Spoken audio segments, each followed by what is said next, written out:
When you see a title of a game, you more often than not understand what the game will be about. For example, Rocket League, cars with rockets playing soccer. Warhammer, definitely a lot of war going on, and I've seen at least 4 hammers being used at any given point in the video games or the tabletop version. Undertale, there's definitely several stories happening and a handful of characters with tails. However, with Crusader Kings 3, it really isn't about the Crusades. It's about role-playing, or min-maxing, or trying to find the best way to have a perfect circle when it comes to your gene pool. What it is rarely about is Crusades. They happen infrequently, they have a mechanic that is bad if not terrible, hasn't been changed since launch. I know the creators of the game wish they called it something else other than Crusader Kings 3, but what it's done is done. Today we'll be talking about Crusades and how shitty they are. Wait, let me see. No, we already did that with several other videos and shorts. Actually, today we're talking about whether or not it's possible to win a Crusade without even fighting in it. Before getting into how we will win a Crusade without fighting in one, we will need to explain how Crusades work in Crusader Kings 3. If you already know this information, just skip ahead to the next section. The year of our Lord 2024, Crusades are pretty simple. Most any religion with a head of faith can call one, but the ones we will be talking about are the Catholic Crusades. They are the ones with the most history, the biggest win, and I mean a singular win. 8 Crusades and only the principal crusade was a victory. It's like Die Hard. The first one is amazing, and all the ones after it were just trying to recapture that holy terrain. Plus, mechanically, Catholic Crusades play a little different from the others. The Pope has to have enough fervor, and it has to be past a certain year to call them. Once they're called, you as a Catholic can direct where they end up. So it's a kingdom tier title wherever on the map. If the Catholics win, then whoever contributed the most will have their benefactor take that title and start spreading the word of Jesus. If the player does that, they have a chance to switch to that character, which is actually a fun way to play. If that sounds like an interesting campaign idea, why not check out our Crusader state hopping playthrough? You've got a basic understanding of what the Crusades are and how they work, but how can you win or lose them? Well, they're similar to normal wars in Crusader Kings 3, where you need to get 100% war score to win them. War score comes from winning battles, capturing land, and taking important prisoners. But unlike normal wars, there is no white peace, meaning there's a clear winner or loser, which is why you can see Crusades go on for years. And I mean 20, 35, even 75 years. They can become a forever crusade. No one is able to quite get that 100 war score through battles or capturing land. The forever crusade is terrible because once you're committed, you can't uncommit, which is another reason why players are upset by the current mechanic. Plus the doom stacks of the faithful, poorly roving around the land that you need to cap to win. Please, Paradox, fix them in 2025, or else I'll just keep playing the game and complain about it. Winning without fighting. Your brain is now full of all the required information. Now let's pull back the curtain on our grand plan. It's a multi-phase one and may require some cheating. AKA, we're setting this up in debug mode to first see if it's even possible to do. The defenders of Crusades have a little bit of an advantage. After the first year, the game will start rewarding war score to the defender as long as no land of that kingdom title has been captured. So normally, this is a great way to win a crusade quickly.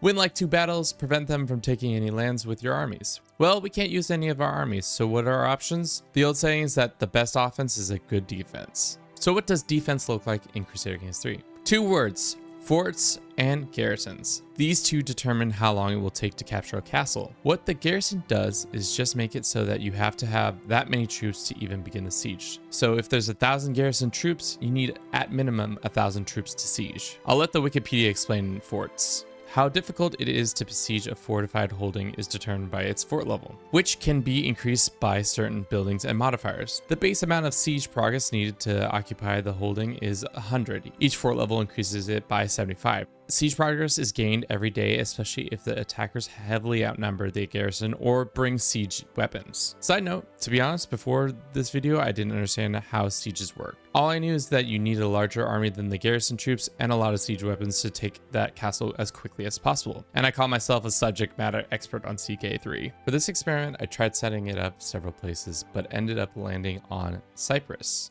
It's a one duchy kingdom with 2 counties. Not as many resources needed to get it all fortified if we were to do it for real. Plus, it will take the Catholics a little bit longer to arrive there compared to my other choices of Lithuania, Estonia, and Venice. Back to the best offense is a good defense, which means we need to increase the fort level and garrison as much as possible. Garrison is one of those stats that only a handful of perks or traditions will increase, 2 culture traditions, Stalwart Defender, which gives 25% garrison, and the Land of the Bow, which also gives 25%. Defensive measures gives 20 as well. There are some buildings that will give garrison an increase, but we will cover them later. The last way I found to increase your garrison is through your marshal. Depending on their skill level, you can get a decent amount of garrison troops. As for fort level, we will be limiting ourselves to how much would be possible by the start of the Crusade era in-game, which means nothing past the early medieval innovations. This leaves us with a couple of options. Obviously, our castle gives us 4 fort level and another 4 from the walls and towers, which I found out this building differs depending on which terrain they're built in. To that comes the perk Enduring Hardship and defensive measures, giving 1 fort level each. The last 2 that also give garrison and fort level is the Strategic Marches, which is a duchy level building, and the legendary Watchtower. That requires you to go down the heroic bloodline all the way to the lasting legacy, which allows you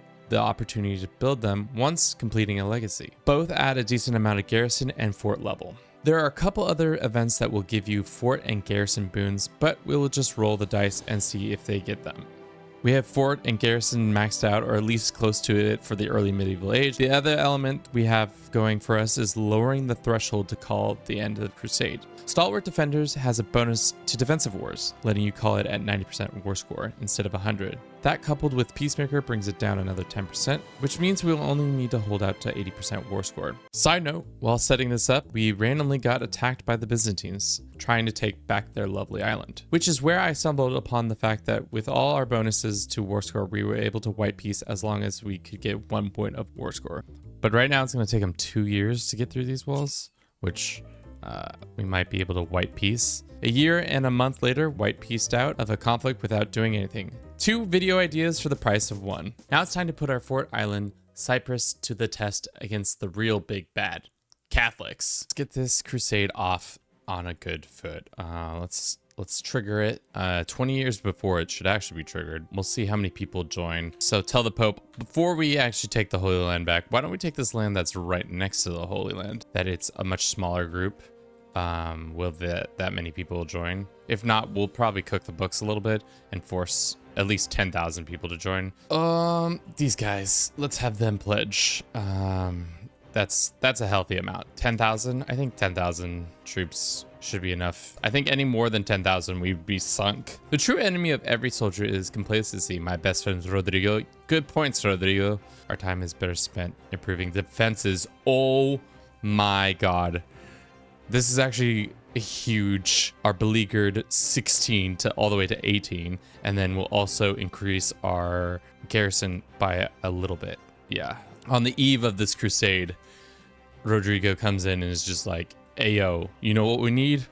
Better walls." And I'm like, "Don't I know it?"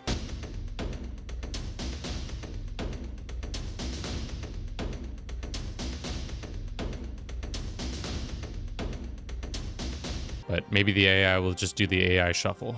And we're starting to get ticking war score. Tough. Oh, and of course we're gonna die. Though we are winning the war, we are gonna get the measles and die or something like that. Excellent health. Do no more than is necessary. Good job. Now they just finally are having enough troops to even begin to siege us down, but it's gonna take 23 months. Just like that, we have a white peace, which is amazing. Just goes to show you that with a lot of garrison and fort limit, you can win a crusade without actually fighting a single battle or just watching your enemies die outside your wall. Under the wise and pious leadership of King Atobi, the Hellenic faith repelled invaders and reaffirmed once more that their claim over Cyprus. Perhaps next time, Catholic bishop will not be so eager to throw away their lives of his followers in the future attempts to test the powers of Ares. All of our hard work paid off. Pats on the back for everybody. Now let's be realistic. Could you do this in the normal course of a game?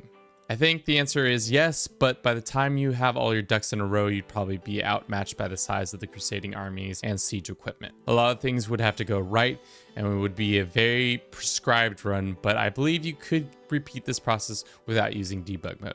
There you have it. We've gone and shown that it is possible to win a crusade without swinging a single blade. If you enjoyed our little video, why not subscribe to the channel and tell us how great it was? If you really enjoyed it, why not support us monetarily on our Patreon, where you can gain access to other videos I've made, such as this one where we talk about the mascots from global sporting events in 2024. That's all I have for you today. My name's Kevin. This is Do for Bruce. Have a good rest of your day. I also like dumb mascots, especially ones for large international sporting events. In 2024, we have a couple of major sporting events that are happening. So let's go through and see what creatures each one of these events has birthed. We'll cover 6 mascots, what they are, if they have a backstory, and whatever the purpose that sporting event has given them. Then rating them on an arbitrary scale that I made up about 5 minutes ago.